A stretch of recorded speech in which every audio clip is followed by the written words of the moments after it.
Good morning प्यारे बच्चों। बच्चों, हमने चंद्रमा की विभिन्न कलाओं फेजेस ऑफ द मून के बारे में जाना, जिसमें पूर्णिमा, बालचंद्र, अमावस्या के विषय में हमने जानकारी हासिल की। अब हमें यह तो पता है कि प्रतिदिन चंद्रमा की आकृति में परिवर्तन होता है, लेकिन क्या आपके मन में यह प्रश्न नहीं आता कि चंद्रमा अपनी आकृति में प्रतिदिन परिवर्तन क्यों करता है?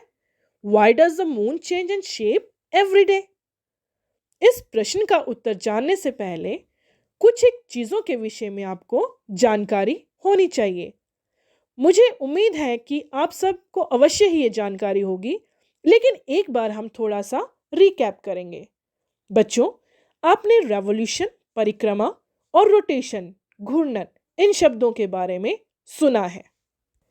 आपने इस प्रकार के झूले मेले में अवश्य देखे होंगे और इन्हें झूलने में बहुत मज़ा भी आता है।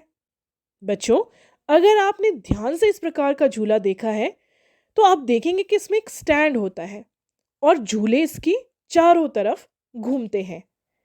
तो इस प्रकार की मूवमेंट को हम रेवोल्यूशन यानी कि परिक्रमा कहते हैं। और आप में से बहुत से बच्चों ने ऐसा करने की ज़रूर कोशिश की होगी, की है ना?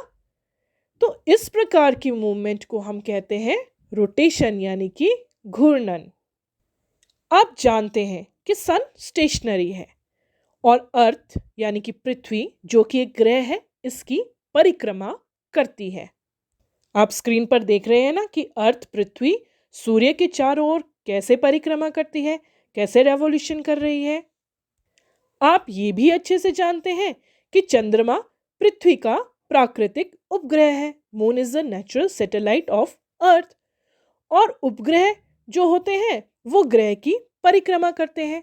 ये सब हम कक्षा 6 में पढ़ चुके हैं। तो पृथ्वी सूर्य की परिक्रमा करती है और चंद्रमा पृथ्वी की परिक्रमा करता है, जैसा आप इस वक्त स्क्रीन पर देख रहे हैं।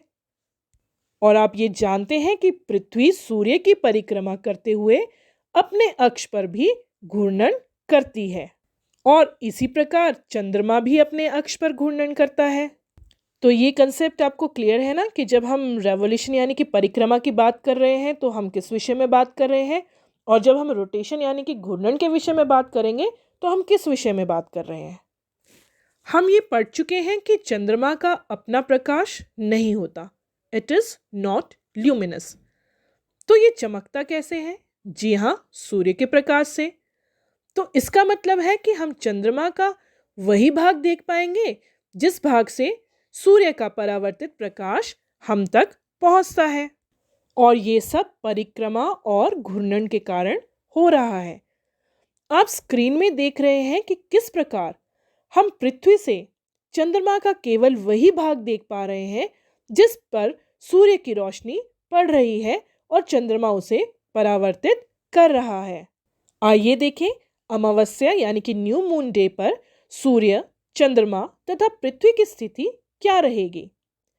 अमावस्या वाले दिन यह स्थिति रहेगी, पृथ्वी का छायांकित भाग मतलब रात, और हमें यहाँ से चंद्रमा नहीं दिखाई देगा। यानी कि जब अमावस्या है तो हम इस पोजीशन में होंगे। अब इससे आप अंदाजा लगा सकते हैं कि पूर्णिमा यानी कि फुल मून डे वाले दिन सूर्य, चंद्रमा तथा पृथ्वी की क्या स्थिति रहेगी।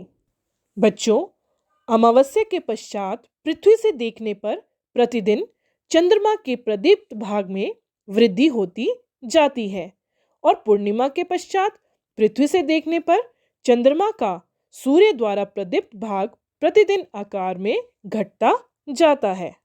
तो बच्चों, क्योंकि पृथ्वी सूर्य की परिक्रमा कर रही है और अपने अक्ष पर घूर्णन कर रही है और चंद्रमा पृथ्वी की परिक्रमा करने के साथ साथ अपने अक्ष पर घूर्णन कर रहा है, तो हमें चंद्रमा का वही भाग दिखता है जिस भाग से सूर्य का परावर्तित प्रकाश हम तक पहुंचता है और जो हमें प्रतिदिन चंद्रमा की कलाओं के रूप में यानी कि फेजेस ऑफ मून के रूप में दिखता है। इसलिए हम देख पाते हैं कि चंद्रमा अपनी आकृति में प्रतिदिन परिवर्तन करता है। चंद्रमा पृथ्वी की एक परिक्रमा पूरी करने में अपने अक्ष पर एक घूर्णन पूरा करता है।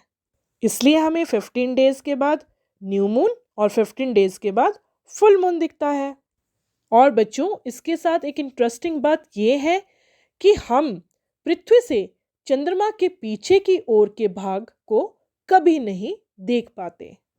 हमने चंद्रमा की कलाओं के विषय में तो पढ़ लिया, आइए अब चंद्रमा के पृष्ठ के बारे में जानते हैं। The moons surface.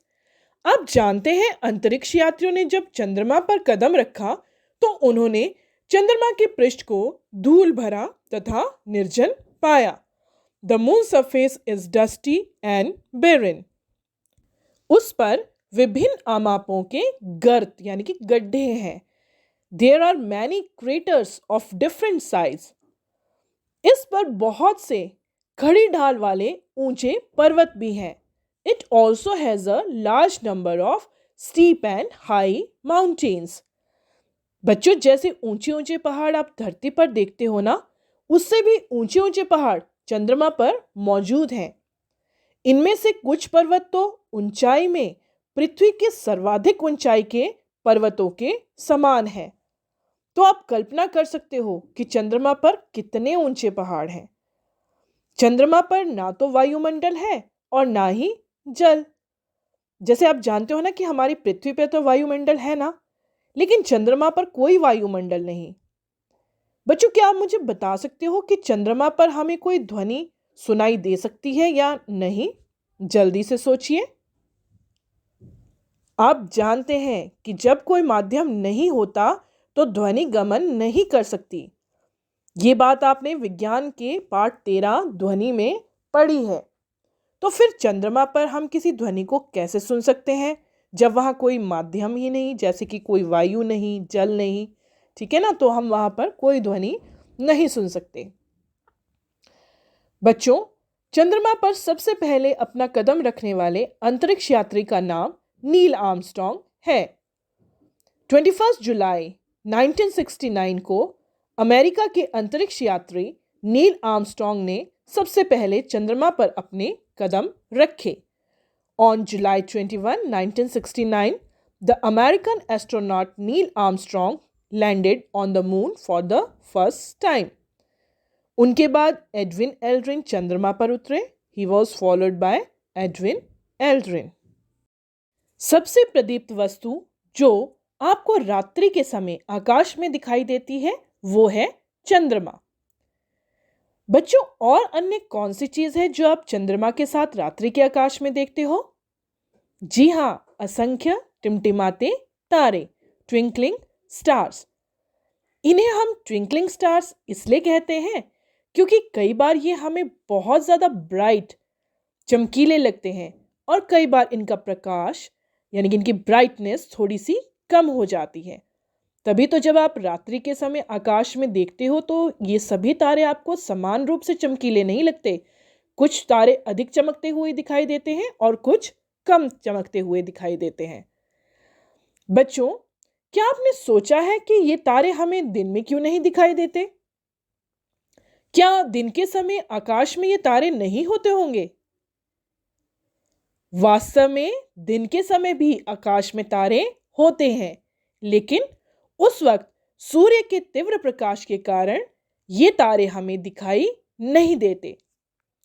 और क्योंकि पृथ्वी सूर्य की परिक्रमा करते हुए अपने अक्ष पर घूर्णन कर रही है, तो पृथ्वी के जिस भाग पर रात होती है और सूर्य का प्रकाश नहीं पड़ता, तो वहां हमें तारे दिखाई देते हैं जो दिन के समय सूर्य के तीव्र प्रकाश में नहीं दिखाई देते।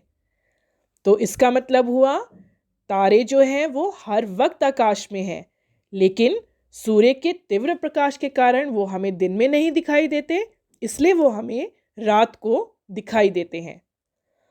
बच्चों, तारे जो हैं वो वास्तव में अपना प्रकाश उत्सर्जित करते हैं। सूर्य भी एक तारा है। जैसे सूर्य अपना प्रकाश उत्सर्जित कर रहा है ना, वैसे ही तारों का भी जो है वो स्वयं का प्रकाश होता है। लेकिन सूर्य हमें अन्य तारों की अपेक्षा बहुत बड़ा दिखाई देता है, क्योंकि जो तारे हैं वो सूर्य की तुलना में लाखों गुना अधिक दूर हैं। इसे हम एक उदाहरण के माध्यम से समझते हैं। मान लीजिए आपके पास एक बॉल है, एक बॉल आपने अपने बिल्कुल पास रखी हुई है, ठीक है, और एक दूसरी बॉल को आप 100 मीटर दूरी पर रखते हैं, तो दोनों में से कौन सी बॉल आपको बड़ी प्रतीत होगी? बिल्कुल सही, जो आपके बिल्कुल पास रखी हुई है। तो इसी तरह तारे जो हैं वो सूर्य की तुलना में हमसे बहुत दूर हैं, इसलिए वे हमें जो है वो कैसे प्रतीत होते हैं? बिंदु जैसे प्रतीत होते हैं।